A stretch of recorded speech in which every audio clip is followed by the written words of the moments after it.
वालेकुम dear students. तो जैसा कि आपको पता है कि मैं 9th क्लास का कोर्स स्टार्ट किया हुआ है और 3rd चैप्टर पे हैं। पहले 2 एक्सरसाइज हम कंप्लीट कर चुके हैं, तो आज हम लकीली 3rd एक्सरसाइज स्टार्ट करने जा रहे हैं। पहले 2 एक्सरसाइज जो हमने पढ़ ली हैं और जो 3rd एक्सरसाइज है इनमें काफ़ी सारा डिफरेंस है। मतलब ये कि हमें सेट्स वगैरह के बारे में पता चल चुका है, अब हम उससे अगली चीज़ पढ़ने वाले हैं। पहले हमने सेट्स वगैरह के बारे में पढ़ा, फिर हमने उसके ऊपर जो रिलेशंस वगैरह थी उनमें ऑपरेशन वो पढ़े। अब अगली चीज़ जो है ये इनसे ऊपर लेवल की है, लेकिन बहुत इंटरेस्टिंग और बहुत ही आसान होने जा रही है। क्वेश्चन नंबर 1 की तरफ आओ। क्वेश्चन नंबर 1 में उन्होंने क्या कहा है कि ये हमारे पास ये कोई सेट है 1 2 3 4 जिसके एलिमेंट्स हैं। Find the following relation. ये जो रिलेशंस हैं ये हमने निकालने हैं। ए के अंदर डोमेन और रेंज बतानी है। यहाँ पे 3 चीज़ें आपके लिए अननोन है। एक तो रिलेशन अननोन है कि रिलेशन क्या चीज़ है, एक डोमेन न्यू चीज़ है और एक रेंज है वो भी न्यू चीज़ है। ठीक है, तो सबसे पहले क्या है, रिलेशन किस तरह हम लोग निकालते हैं। अगर हमने रिलेशन निकालना हो, 2 सेट अगर हमारे पास गिवन हो, मैं आपको समझाती हूँ। ए हमारे पास अगर कोई सेट होता ए और बी का, ठीक है जी, और बी हमारे पास कोई सेट होता सी और डी, कुछ इस तरह करके हमारे पास सेट होता। ठीक है, अब हमने रिलेशन निकालने हैं ए और बी के दरमियान। तो हम देखते ए क्रॉस बी की हम देते कार्टेशियन प्रोडक्ट। कार्टेशियन प्रोडक्ट क्या होती है इसका आपकी बुक में लिखा नहीं हुआ, लेकिन मैं आपको बता देती हूँ कि जब हम 2 सेट्स को मल्टीप्लाई करते हैं, किस तरह से मल्टीप्लाई करना है आपने उनको ऑर्डर पेयर की फॉर्म में, तो वो उसको बोलते हैं कार्टेशियन प्रोडक्ट। तो बेटा ये देखो ए बी को आप मल्टीप्लाई कर रहे हो सी और डी के साथ, इसी तरह हो रहा है ना। लेकिन मल्टीप्लाई करने का यहाँ पे एक असूल है। क्या असूल है कि आपने ऑर्डर पेयर लिखने हैं। कैसे, मतलब ए सी के साथ गया, ए डी के साथ चला जाएगा, बी सी के साथ जाएगा और फिर बी डी के साथ जाएगा। क्या किया है मैंने, इस ए को इस सी के साथ एक छोटी ब्रैकेट में लिखा। छोटी ब्रैकेट के अंदर 2 नंबर्स लिखे हों तो उसको बोलते हैं ऑर्डर पेयर। फिर इसी ए को मैंने डी के साथ लिखा, लिख लिया ना। फिर बी को मैंने सी के साथ लिखा, उसके बाद मैंने इस बी को इस डी के साथ लिखा है। ठीक है जी, इसके बारे मैंने लगा दिया एक ब्रैकेट। अब देखो 2 नंबर्स हैं और छोटी ब्रैकेट में लिखे हुए हैं, तो इसको हम बोलते हैं ऑर्डर पेयर। ठीक है, ऑर्डर पेयर। उसके बाद ये हमारे पास कार्टेशियन प्रोडक्ट है। अगर मैंने कोई रिलेशन देखना है ना, मैं कहती हूँ इसके दरमियान कोई एक रिलेशन देखूँ मैं, तो मैं अगर ए और सी को उठाऊँ और साथ में ए और डी को उठाऊँ, ठीक है, तो ये कोई ना कोई रिलेशन है। मतलब इसके अंदर से 1 2 3 4 जितने भी आप ऑर्डर पेयर उठाओगे वो आपस में उनका रिलेशन है, कोई ना कोई ताल्लुक है। अब देखो ये हो गया रिलेशन। अगली बात आती है डोमेन और रेंज के बारे में कि डोमेन और रेंज जो है उसका क्या मकसद है, वो कहाँ से आएगी। डोमेन क्या होती है, ये जो ऑर्डर रिलेशन के अंदर जो ऑर्डर पेयर्स होते हैं उनका जो फर्स्ट वाला नंबर होता है ये वाला, इसको बोलते हैं डोमेन। ऑर्डर रिलेशन के अंदर ऑर्डर पेयर हैं, ऑर्डर पेयर के अंदर जो पहले वाले नंबर्स होंगे वो होगा डोमेन। यहाँ पे सिर्फ ए है डोमेन। यहाँ पे अगर ए की जगह पे मैं बी सी वाला ऑर्डर पेयर लेती तो ए बी डोमेन होती। रेंज क्या होगी, ये जो ऑर्डर पेयर हैं इनके जो बाद वाले नंबर्स हैं उसको बोलेंगे हम ये रेंज है। डोमेन बेसिकली होती है इनपुट, कि हमने क्या दिया है किसी फंक्शन को, किसी चीज़ को। फॉर एग्जांपल हम रियल लाइफ में आते हैं, पंखा है, पंखे की डोमेन क्या है, इलेक्ट्रिसिटी। क्या है डोमेन, इलेक्ट्रिसिटी। क्यों, क्योंकि हमने उसे इलेक्ट्रिसिटी दी। उसकी रेंज क्या है, उसने हमें क्या दिया, उसने हमें हवा दी है, तो हवा क्या हुई, रेंज हुई। तो जो चीज़ हम लोग देते हैं इनपुट वो होती है डोमेन, और जो हमें आउटपुट मिल रही होती है वो होती है रेंज। तो इनको इनपुट और आउटपुट के तौर पे भी लिखते हैं। एक और बहुत इम्पोर्टेंट बात कि डोमेन अगर हम, ये होता है कार्टेशियन कोऑर्डिनेट सिस्टम, ये होती है एक्स एक्सिस और ये होती है वाई एक्सिस। इस एक्सिस पे हमेशा होगी आपकी डोमेन, ठीक है, इस एक्सिस पे हमेशा आपकी होगी रेंज। ठीक है जी, इस तरह है कि अगर मैं कहूँ ये ए पॉइंट था, ये बी था, ये सी था और ये डी था, यहाँ पे भी ऐसे ही ये ए था, ये बी था, ये सी था और ये डी था। मैंने जब ए दिया है रिलेशन देखो, तो मुझे आंसर क्या मिला, सी, तो ये वाला पॉइंट मिला। फिर मैंने ए दिया, ए पे मुझे आंसर डी भी मिला कि मुझे मिला ये वाला पॉइंट। तो ये है ए सी, ये है ए डी। तो यहाँ से भी आप देख सकते हैं कि डोमेन क्या है, सिर्फ ये वाला नंबर, और रेंज जो है ये दो यूज़ हुए हैं सी और डी, तो ये दोनों ही रेंज में आते हैं। तो गर्मी होने की वजह से इंक फैल रही है, लेकिन कोई बात नहीं। दो सेट्स के दरमियान रिलेशन निकालने के लिए कार्टेशियन लेते हैं प्रोडक्ट, उसके अंदर से 1 2 3 4 जितने भी आप लोग ऑर्डर पेयर उठाओ वो होगा रिलेशन। ऑर्डर पेयर के फर्स्ट वाला नंबर होगा हमेशा डोमेन या इनपुट और बाद वाला आउटपुट। इसको देखने का तरीका ये कार्टेशियन कोऑर्डिनेट सिस्टम में भी है। एक्स एक्सिस पे डोमेन और वाई एक्सिस पे रेंज आएगी। जो डोमेन यूज़ हुई है वो उसके हिसाब से ये हम ड्रा करेंगे। ये ए बी सीरीज है तो आपको इतना समझ नहीं आएगा, जैसे ही हम यहाँ पे जाएंगे क्वेश्चंस की तरफ तो आपको समझ आ जाएगा। ठीक है जी। अब देखो बेटा, यहाँ पे हमारे पास दो सेट थे ए और बी एग्जाम्पल में, जो हमने समझने के लिए लिया, लेकिन यहाँ देखो क्वेश्चन में हमारे पास एक ही सेट है, तो हम दूसरा सेट कहाँ से लाएंगे, है ना क्वेश्चन कि हम दूसरा सेट कहाँ से लाएंगे। दूसरा सेट उन्होंने क्या कहा है कि find the following relation in A. इसका मतलब क्या हुआ कि हमने करना है ए क्रॉस ए, ये होती है असल में कार्टेशियन प्रोडक्ट। ये मैंने आपको ए क्रॉस बी जो है ये दो सेट्स की मल्टीप्लिकेशन है, और ये है कार्टेशियन प्रोडक्ट के एक सेट को उससे दोबारा मल्टीप्लाई करते हैं। चलिए जी स्टार्ट करते हैं। अगर हम ए क्रॉस ए करना चाहें, एलिमेंट कुछ ज़्यादा हैं, 3 भी है और 4 भी है, क्रॉस करके 1 है 2 है 3 है और ये आ जाएगा 4। इसके अगर मैं ऑर्डर पेयर्स बनाने शुरू करूं तो ज़िंदगी गुजर जाएगी मेरी, लेकिन क्योंकि हमें बनाने पड़ेंगे समझने के लिए। 1 1 1 2 1 3 1 4 कैसे बनाया, ये 1 इस 1 के साथ, सॉरी ये 1 इस 1 के साथ, इस 2 के साथ, इस 3 के साथ, इस 4 के साथ, ऐसे बनाया मैंने। अब सिमिलरली इस 2 को उठाओगे सब के साथ करोगे आप, कैसे 2 1 2 2 2 3 2 4, सिमिलरली 3 1 3 2 3 3 3 4 4 1 4 2 4 3 4 और 4, और तो कोई पॉसिबिलिटी नहीं थी। तो ये हो गए हैं कार्टेशियन प्रोडक्ट के टोटल एलिमेंट्स। अब हमने इसके अंदर से एक निकालना है रिलेशन जो इस कंडीशन को सेटिस्फाई करेगा। तो ध्यान से सुनिए अपनी मेरी बात। पहली बात, एक्स वाई को छोटे ब्रैकेट में लिखा है, इसका मतलब है कि ऑर्डर पेयर इसमें से उठाने हैं। दूसरी बात, इस तरह ऑर्डर पेयर हों कि उनके अंदर एक्स और वाई, पहले वाली चीज़ एक्स होती है हमेशा, अगर ऑर्डर पेयर देखा जाए ये एक्स होगा और ये वाई होगा, इस तरह होता है। ठीक है, तो दोनों एलिमेंट्स जो हैं एक्स और वाई जो हैं वो इक्वल होने चाहिए।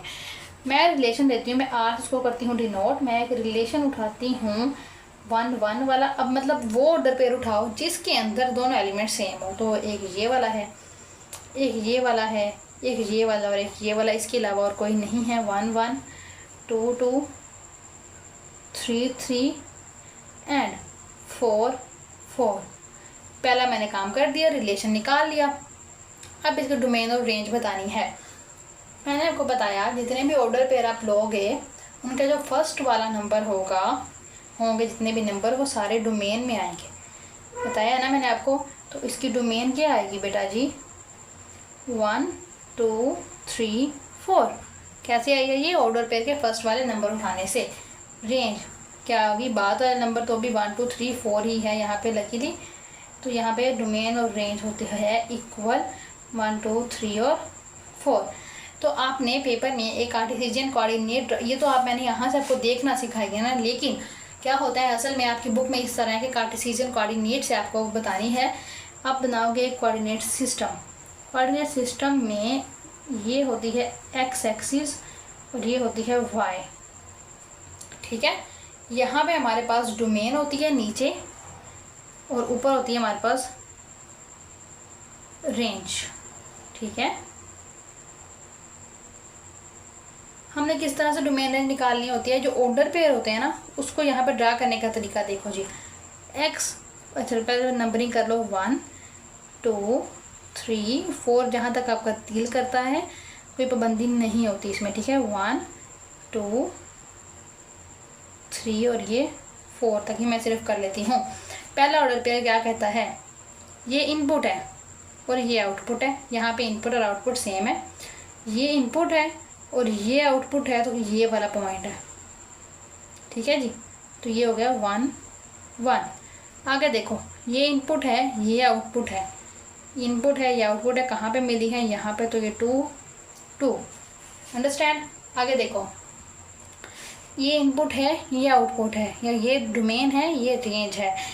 3 के पास जाएगा तो ये कुछ इस तरह करके 3 सिमिलरली लास्ट पे आ जाएगा 4 4। तो ये लिख लिया। ये बनाना है आपने। बनाने के बाद आपने देखना है कि नीचे से कौन कौन सा नंबर यूज़ हुआ है। ये 1, ये 2, ये 3, ये 4, तो ये डोमेन है। इधर को देखो कौन कौन सा नंबर यूज़ हुआ है। 1 यूज़ हुआ है, 2 यूज़ हुआ है, 3 यूज़ हुआ है और 4 यूज़ हुआ है, तो ये रेंज है। ऐसे आप लोग ऐसे नीचे देखोगे, मेरी थोड़ी सी वो ख़राब है लेकिन ड्राइंग सी, तो कोई बात नहीं। ये इस तरह हमने डोमेन रेंज देखनी है। पेपर में जल्दी जल्दी करने का तरीका ये है कि आप लोग इसके फर्स्ट वाले सारे एलिमेंट्स लिख लो तो डोमेन, बाद वाले एलिमेंट्स लिख लो तो रेंज आ जाएगी। तो ये थोड़ा सा ईजी होता है पेपर में करने के लिए। इसका सेकंड पार्ट की तरफ चलते हैं। अब हमने रिलेशन लेना है एक। कैसा रिलेशन चाहिए हमें? अब ऐसा रिलेशन चाहिए जिसके अंदर कोई भी लड़ाई झगड़ा ना हो, है। ऐसा रिलेशन चाहिए कि जब हम ऑर्डर पेयर के दोनों एलिमेंट्स को जमा करें तो आंसर आ जाए 5। देखते हैं, 1 और 2 को प्लस करने से आंसर 5 आता है? नहीं। 1 और 3 को करने से नो। 1 और 2 इनको करने से तो नहीं आता। 1 और 4 को करने से तो 5 आंसर आता है, तो मैं 1 और 4 ले रही हूँ, ठीक है। आगे चलते हैं। 2 और 1 को करने से आता है? नहीं। 2 और 2 को प्लस करने से आता है? नहीं। हाँ, 2 और 3 को प्लस करने से आंसर 5 आता है। क्लेवर। 2 और 3 लिख लिया। 2 और 4 करने से प्लस आता है? 5 नहीं आता। 3 और 1 करने से भी नहीं आता। 3 2 से आता है, तो मैं लिख लेती हूँ 3 2। 3 3 से आता है? नो। 3 4 से आता है? नो। 4 1 से आता है, तो मैं लिख लेती हूँ 4 और 1। उसके बाद किसी से नहीं आ सकता, तो ये हमारे पास हो गया required relation. Next step, domain और रेंज। डोमेन बताओ बेटा इसकी क्या है। हर ऑर्डर पे का पहला नंबर लिखते जाओ। 1 है, 2 है, 3 है, 4 है। रेंज बताओ इसकी क्या है। ऑर्डर पे का सेकंड नंबर 4 3 2 1। लेकिन आप वो सीधा ही लिखोगे तो या ऐसे भी लिख लो, 4 है, 3 है, 2 है, 1 है, तो कोई फ़र्क नहीं पड़ता डोमेन और रेंज पे। जैसे मर्जी आप लिख सकते हो। अगला स्टेप आपने इसको यहाँ पे करना है ड्रॉ। ये आ गया 1, ये आ गया 2, ये आ गया 3, ये आ गया 4, ये आ गया 1, ये आ गया 2, ये आ गया 3 और ये आ गया 4। पहला ऑर्डर पेयर क्या है? 1 4। 1 4 है तो ये वाला पॉइंट है, ठीक है जी। अगला क्या है? 2 1। ये 2 3, ये 2 जा रहा है और इधर से 3 आ रहा था, तो कहाँ मिले हैं? यहाँ पे मिले हैं। अगला क्या है? 3 2। ये 3 यहाँ से जा रहा था और ये 2 यहाँ से आ रहा था, तो ये यहाँ पे मिले हैं। अगला क्या है? 4 1। ये 4 ऊपर को जा रहा था और 1 इधर से आ रहा था, तो ये वाला पॉइंट हुआ, ठीक है। आपने ड्रा करना है, इसकी लेबलिंग कर लेनी है।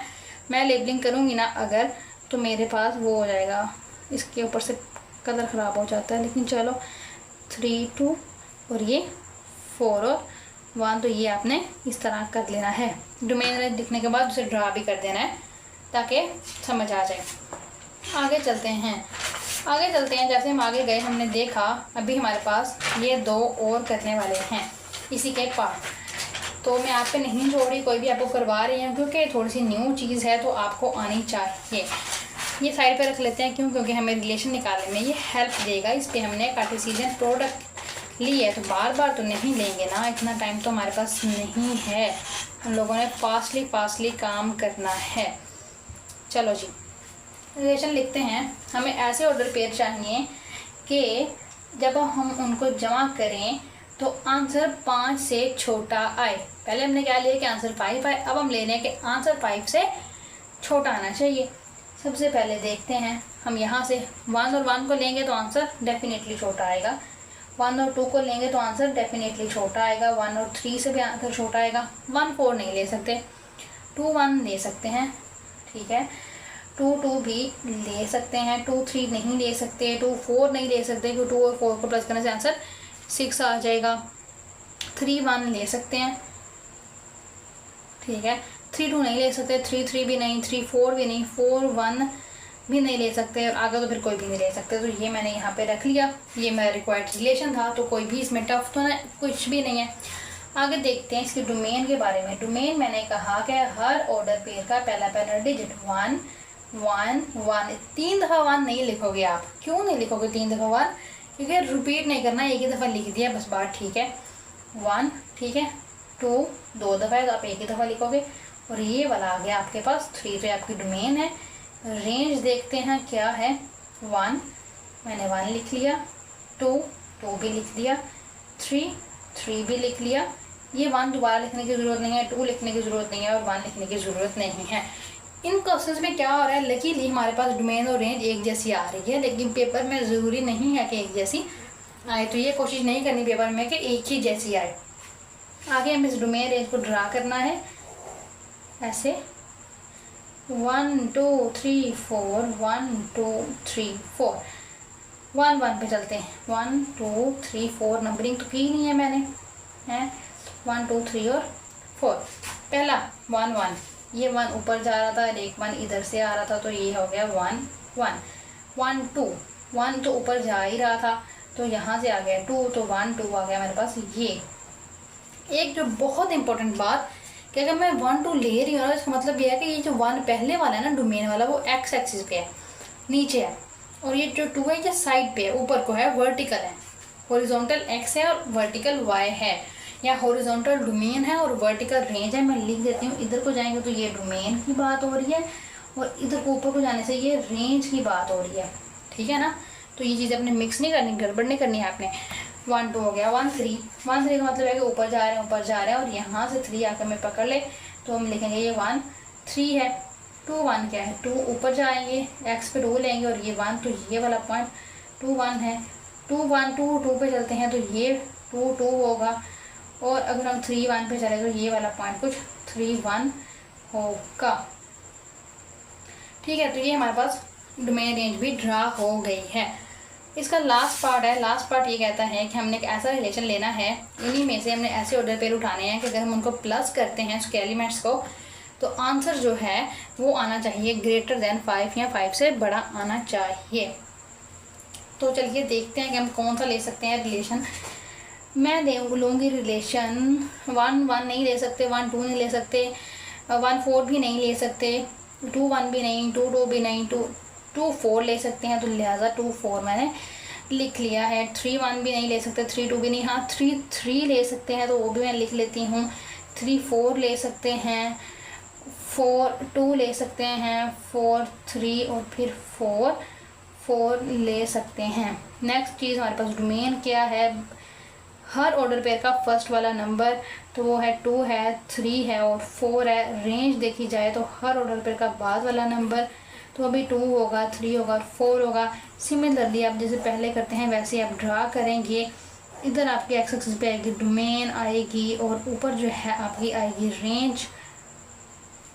ये 1 2 3 4 जितने भी नंबर आप चाहें आप लगा सकते हैं, लेकिन इक्वल डिस्टेंस पे लगाने हैं। मैं जल्दी काम कर रही हूँ इसलिए इक्वल डिस्टेंस पे नहीं लग रहे। तो आगे इसको ड्रा करना तो आपको आता है, हमने बहुत दफ़ा सीख लिया है। ये अब ड्रा खुद कर लेना, खुद कर सकते हैं आप लोग।